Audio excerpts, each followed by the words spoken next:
નમસ્કાર વિદ્યાર્થી મિત્રો, મારું નામ ચિંતન જોશી, મગનમૂર્તિ વિદ્યાલયનું ધોરણ 10 વિષય વિજ્ઞાન. આજના લેક્ચર નંબર 1 માં આપનું સ્વાગત કરું છું. વિદ્યાર્થી મિત્રો, આપણે આજે છે હવે રસાયણ વિજ્ઞાનનો પાઠ બીજો, જેનું નામ છે એસિડ, બેઝ અને ક્ષાર, એના વિશે અભ્યાસ છે શરૂ કરવાનો છે. પાઠનું નામ છે એસિડ, બેઝ અને ક્ષાર. આ પાઠની અંદર આપણે એસિડ એના ભૌતિક અને રાસાયણિક ગુણધર્મો, બેઝ એના ભૌતિક અને રાસાયણિક ગુણધર્મો અને કેટલાક ક્ષાર પદાર્થો છે એના વિશે અભ્યાસ છે કરવાનો છે. જોઈએ, સૌપ્રથમ આપણે જે અભ્યાસ કરવાનો છે એ એસિડના અને બેઝના સામાન્ય ગુણધર્મોથી અભ્યાસ છે કરવાનો છે. તો સૌપ્રથમ એ આપણે એસિડના અને બેઝના જે સામાન્ય ગુણધર્મો છે, જેને ભૌતિક ગુણધર્મો કહી શકાય છે, કેવા ગુણધર્મોથી છે એ જોઈએ. એટલે આવશે એસિડના સામાન્ય ગુણધર્મો. આ સામાન્ય ગુણધર્મો વિદ્યાર્થી મિત્રો એવા છે એસિડ અને બેઝના, જેની આપણને સૌને ખબર છે. આપણે આપણી આસપાસના જે પદાર્થો છે એને જોવો તો એમાંના ઘણા પદાર્થો છે, ઘણા વસ્તુ એવી છે જેને આપણે એસિડિક શ્રેણીમાં અને અથવા તો બેઝિક શ્રેણીમાં છે એ મૂકી શકીએ છીએ. સામાન્ય રીતે હવે પહેલા આપણે જે ખાલી એસિડના સામાન્ય ગુણધર્મો જોવાના છે, તો એના વિશે જ વાત છે. એસિડ, એસિડિક પદાર્થો વિશે વાત છે. તમે આપણે એવું કહીએ છીએ કે ટમેટા, પછી સંતરા, નારંગી કે લીંબુ, આમલી, એવા જે ખાટા ફળો કહીએ છીએ કે ખાટા પદાર્થો કહીએ છીએ, તો એની અંદર એસિડ છે એ જોવા મળે છે. એવું સામાન્ય રીતે તમે સાંભળેલું છે હશે, આવું આપણે કહીએ છીએ. તો એસિડનો જે પ્રથમ સામાન્ય ગુણધર્મ છે, એ પ્રથમ સામાન્ય ગુણધર્મ આપણે આવો લઈ શકીએ વિદ્યાર્થી મિત્રો કે ભાઈ એસિડ સ્વાદે ખાટા છે. એસિડ છે એ સ્વાદે કેવા છે? ખાટા છે. પછી તમે એસિડ બેઝની પરખ કસોટીઓ પણ વિદ્યાર્થી મિત્રો આગળ ધોરણોમાં શીખીને છે આવેલા છો, જેમાં લિટમસ પત્ર એવું નામ તમે સાંભળ્યું હશે. લિટમસ પત્ર દ્વારા એસિડ અને બેઝની કસોટીઓ કરવામાં આવે છે, એસિડ બેઝની પરખ કરવામાં આવે છે. તો એસિડ માટે એવું કહેવામાં આવે છે લિટમસ પત્ર બે પ્રકારના છે. એક લાલ લિટમસ પત્ર છે, બીજું ભૂરા રંગનું લિટમસ પત્ર છે. તો એસિડ શું કરે છે? એસિડ ભૂરા લિટમસ પત્ર અને લાલ છે એ બનાવે છે, જ્યારે લાલ લિટમસ પત્ર ઉપર એક પણ જાતની અસર દર્શાવતો નથી. તો આના પછીનો જે ગુણધર્મ છે એમાં આપણે શું લખી શકીએ વિદ્યાર્થી મિત્રો કે ભાઈ એસિડ શું કરે છે? તો કે એસિડ ભૂરા લિટમસ પત્રને લાલ બનાવે છે. આને ટૂંકમાં યાદ રાખો તો આમ લખી શકાય વિદ્યાર્થી મિત્રો, એ ભૂરા, એસિડ ભૂરાને લાલ બનાવે. એ ભૂરા એસિડની હાજરી હોય તો ભૂરું લિટમસ પત્ર કેવું બને છે? લાલ છે એ બને છે. સામાન્ય રીતે આને આપણે લિટમસ કસોટી તરીકે છે એ ઓળખીએ છીએ, છે એસિડ બેઝની પરખ કરવા માટે ઉપયોગી છે એવું કહેવામાં આવે છે. ચલો એના પછી વિદ્યાર્થી મિત્રો જોઈએ, હવે ઈ એસિડ છે ને એ કેટલો સાંદ્ર છે, કેટલો મંદ છે એ માપવા માટે એક pH માપક્રમ આવે છે. તો એ pH માપક્રમ ઉપર કેવું જાણી શકાય છે વિદ્યાર્થી મિત્રો કે જે એસિડિક પદાર્થ છે એસિડની pH હંમેશા 7 કરતા ઓછી હોય છે. કેવી હોય છે? એસિડની pH 7 કરતા ઓછી હોય છે. પછી હવે તમે એસિડ જો વિદ્યાર્થી મિત્રો, તો એસિડના ઉદાહરણ લો, HCl, H2SO4, HNO3. હવે હું આના આયનો છૂટા પાડું તો H+Cl-, 2H+SO4 -2, H+NO3 માઈનસ એટલે અહીંયા આપણને શું જોવા મળ્યું તો કે દરેક એસિડમાં H+ આયન છે એ જોવા મળે છે ધન આયન તરીકે H+ આયન છે એ રહેલો છે તો આપણે એસિડના વધારાના એક સામાન્ય ગુણધર્મ તરીકે પછીના સામાન્ય ગુણધર્મ તરીકે શું લખી શકીએ તો કે એસિડ શું ધરાવે છે તો કે એસિડ H+ આયન ધરાવે છે ઉદાહરણ તરીકે લખવા હોય તો ઉદાહરણમાં આપણે HCl H2SO4 અને HNO3 આવા ઉદાહરણ છે તે દર્શાવી છે વિદ્યાર્થી મિત્રો આ વાત થઈ એસિડના સામાન્ય ગુણધર્મ હવે જે આવે છે એ તો કે બેઝના સામાન્ય ગુણધર્મ એસિડના સામાન્ય ગુણધર્મ અને બેઝના સામાન્ય ગુણધર્મ જે આના કરતા કંઈક થોડાક અલગ છે એ જોવા મળે છે આપણે એસિડમાં જોયું તો એસિડમાં પેલો સ્વાદ આધારિત ગુણધર્મ લીધો તો એમાં શું કીધું કે એસિડ સ્વાદે કેવા છે ખાટા છે તો બેઝમાં પણ કંઈક સ્વાદ આધારિત ગુણધર્મ આવે છે એવો છે કે સામાન્ય રીતે જે બેઝિક પદાર્થો છે એ બેઝ સ્વાદે કેવા છે તુરા છે બેઝ સ્વાદે તુરા છે આ તો આપણને ખબર છે કે ખાટા ફળો ખાઈએ એમાં એસિડ રહેલો છે એના પરથી ખ્યાલ હોય છે બેઝ આપડા તમે મોટા ભાગે સોડા ખાવાનો સોડા છે ને કહીએ છીએ આપણે કોઈ વસ્તુ છે એને કરકરી બનાવી છે અથવા તો પોચી કે નરમ બનાવી છે તો એમાં આપણે ખાવાનો સોડા ઉમેરીએ છીએ સોડા ખાર છે ને કહીએ છીએ સોડા ખાર છે એ ઉમેરીએ છીએ ઈ સોડા ખાર અથવા તો એસિડિટી મટાડવા માટે આપણે જે પદાર્થનો ઉપયોગ કરીએ છીએ magnesium hydroxide milk of magnesia કહેવામાં આવે છે એની ટીકડીનું સિરપ એ બેઝિક પદાર્થ છે એ જોશો ને તે કેવું છે સ્વાદે તુરું છે એટલે આપણે બેઝના સામાન્ય ગુણધર્મોમાં શું કહીએ છીએ કે બેઝ સ્વાદે કેવા છે તુરા છે એસિડની જેમ બેઝ પણ લિટમસ કસોટી આપે છે લિટમસ પત્ર દ્વારા બેઝની પરખ કરી શકાય છે એસિડ શું કરે છે પૂરા લિટમસ પત્રને લાલ બનાવે આનાથી ઊંધું બેઝમાં શું થાય છે તો કે બેઝ છે ઈ લાલ લિટમસ પત્રને ભૂરું બનાવે છે બેઝ લાલ લિટમસ પત્રને ભૂરું બનાવે છે એને આપણે આમ લખીશું બે લાહુ ટૂંકમાં યાદ રાખવું છે તો વિદ્યાર્થી મિત્રો તમે આમ યાદ રાખી શકો બેઝ લાલ લિટમસ પત્રને ભૂરું બનાવે એટલે બે લાહુ આ લિટમસ કસોટીઓ થઈ લિટમસ કસોટી દ્વારા આપણને એસિડ બેઝની પરખ છે એ થઈ જાય કે જો લિટમસ છે એ લાલ લિટમસ ભૂરું બને તો બેઝ ભૂરું લિટમસ પત્ર લાલ બને તો એસિડ અને લિટમસ પત્રમાં ભૂરા કે લિટમસ પત્ર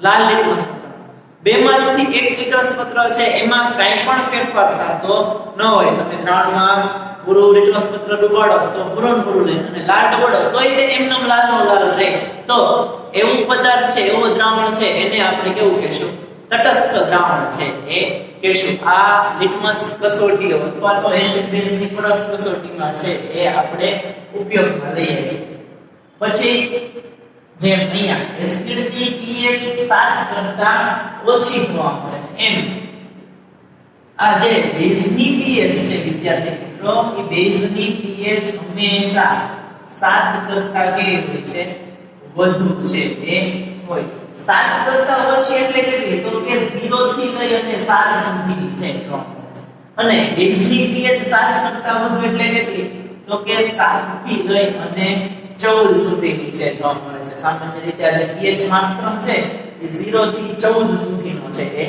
હોય છે શું છે એ આપણે જ્યારે આગળ આવે છે ત્યારે જોશું અત્યારે તો આપણે સામાન્ય ગુણધર્મની અંદર યાદ રાખવાનું છે કે એસિડની pH 7 કરતા ઓછી અને બેઝની pH તો કે 7 કરતા વધારે છે જોવા મળે છે ચલો જેમ એસિડના ઉદાહરણ લીધા હતા એમ બેઝના ઉદાહરણ લો NaOH sodium hydroxide, KOH potassium hydroxide, NH4OH ammonium hydroxide. હવે આ જે બેઝિક પદાર્થ છે એના આયનો છૂટા પડે તો Na OH K OH NH4 OH તમે જોઈ શકો છો બેઝિક પદાર્થો છે એસિડિક પદાર્થમાં જેમ દરેક એસિડિક પદાર્થ H+ આયન સામાન્ય આયન તરીકે H+ છે એ ધરાવે છે એમ બેઝમાં છે એ સામાન્ય આયન તરીકે આપણને શું જોવા મળે OH- આયન છે એ જોવા મળે. અહીં આપણે શું લખી શકીએ તો કે બેઝ સામાન્ય રીતે OH- આયન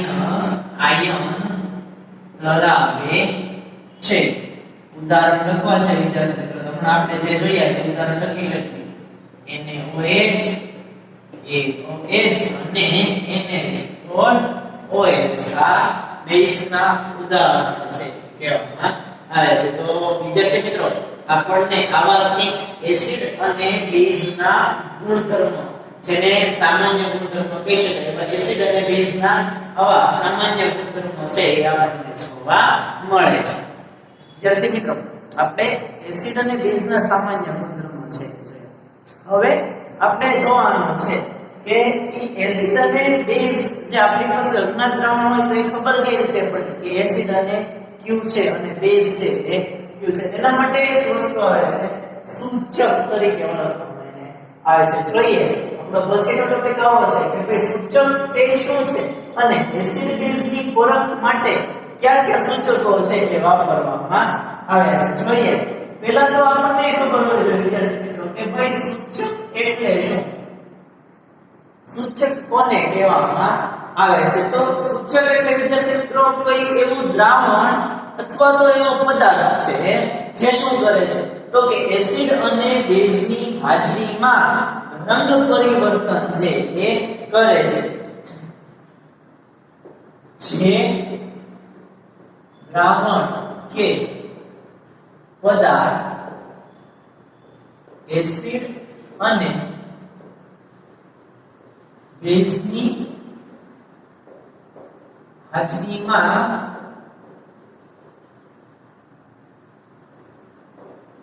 રંગ પરિવર્તન કરે છે.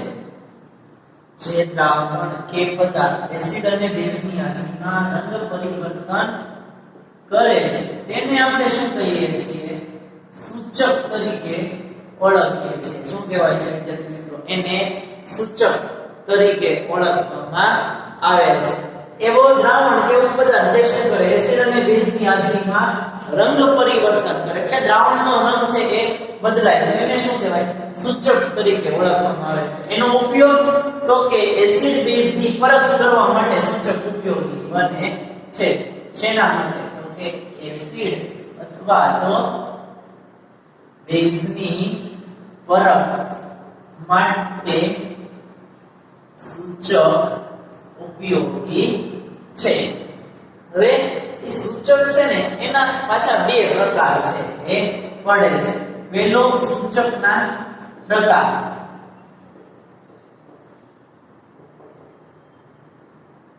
એમાં પહેલું જે છે એને આપણે લઈએ કૃત્રિમ સૂચક. પ્રયોગશાળામાં જે દ્રાવણ બનાવાય છે જેનો ઉપયોગ આપણે એસિડ બેઝની પરખ કસોટી માટે કરી શકીએ એને આપણે કેવું કહીશું કૃત્રિમ સૂચક કહીશું. એમાં બે પ્રકારના સૂચકો છે આવે છે કૃત્રિમ સૂચકમાં. એક છે ફિનોલ્ફથેલિન અને બીજું છે મિથાઇલ ઓરેન્જ. હવે કસોટી કેવી આપે છે તો કે ફિનોલ્ફથેલિન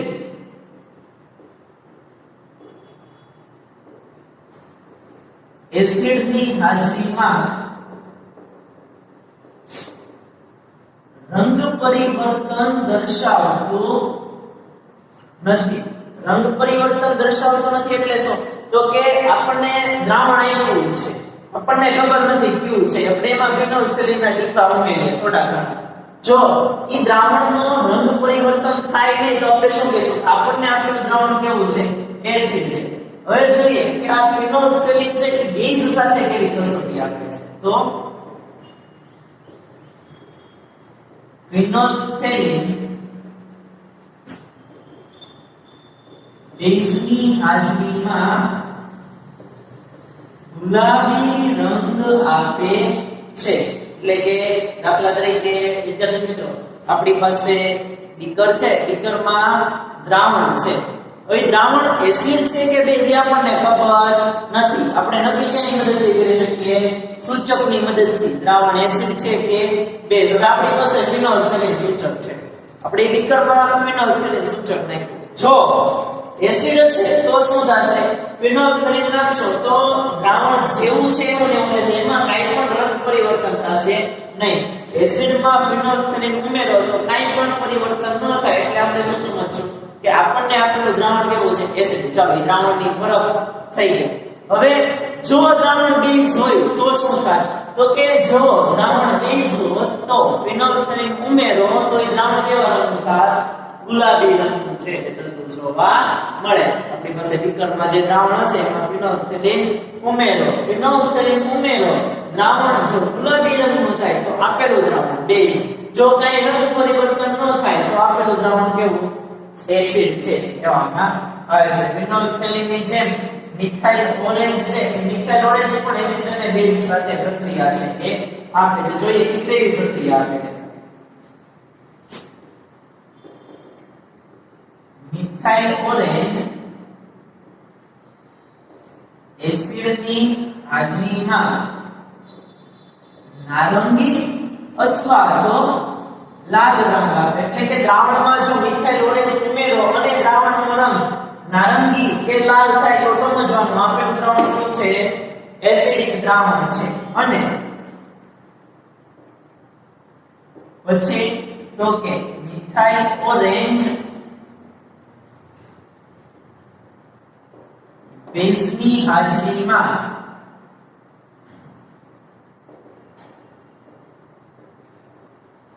પીળો રંગ આપે છે. શું કરે છે? મિથાઇલ ઓરેન્જ બેઝની હાજરીમાં પીળો રંગ છે એ આપે છે. એટલે કે આપણને દ્રાવણ આપ્યું હોય એમાં મિથાઇલ ઓરેન્જ ઉમેરો અને જો દ્રાવણ પીળા રંગનું થાય તો આપણે દ્રાવણ કેવું કહેશું? બેઝિક દ્રાવણ છે એ કહેશું. તો આ તો વાત હતી વિદ્યાર્થી મિત્રો કૃત્રિમ સૂચક. પછી આવે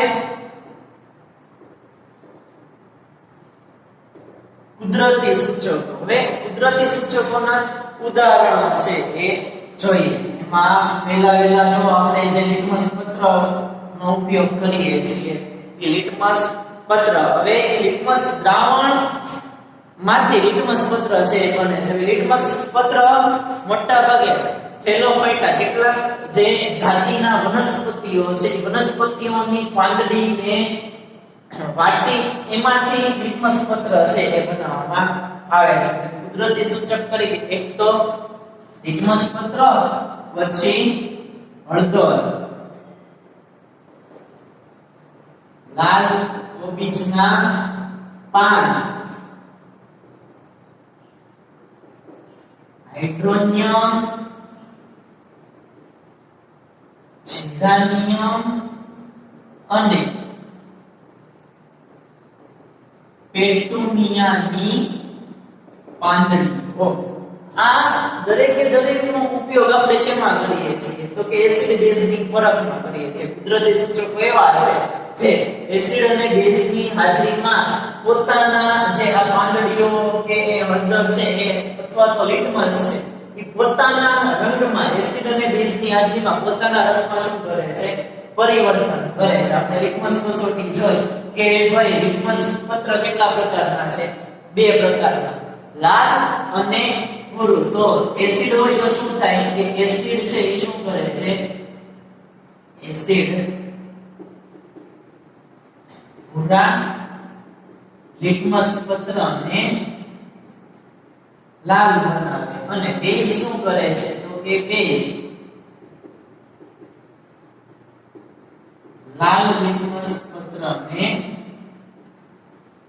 ભૂરું બનાવે છે એટલે આવી રીતે જે સૂચક છે એ સૂચકની મદદથી આપણે શું કરી શકીએ વિદ્યાર્થી મિત્રો એસિડ બેઝની પરખ છે એ કરી શકીએ છીએ કોઈ એવું દ્રાવણ કે એવો પદાર્થ જે એસિડ બેઝની પરખ માટે વપરાતો હોય એને આપણે શું તરીકે ઓળખી શકીએ સૂચક તરીકે સામાન્ય રીતે આપણે એના બે પ્રકાર છે એ જોયા એ એસિડ અને બેઝ સાથે સૂચક છે એ રંગ પરિવર્તન દર્શાવે છે કે રંગનો જે ફેરફાર થાય છે એ ફેરફારના અવલોકનના આધારે ફિનોલ મિથાઇલ ઓરેન્જ કે લિટમસ પત્ર એના જે રંગ છે એ રંગ પરિવર્તનના આધારે આપણે આપેલું અજ્ઞાત દ્રાવણ એસિડ છે કે બેઝ છે એની પરખ છે એ કરી શકીએ છીએ ચાલો વિદ્યાર્થી મિત્રો આજનો લેક્ચર છે એ આપણે અહીંયા સુધી છે એ રાખીએ છીએ આજે મેં જે તમને લખાયું બોર્ડ ઉપર એ તમારે તમારી પાકી બુકમાં છે એ નોંધ છે એ કરવાની છે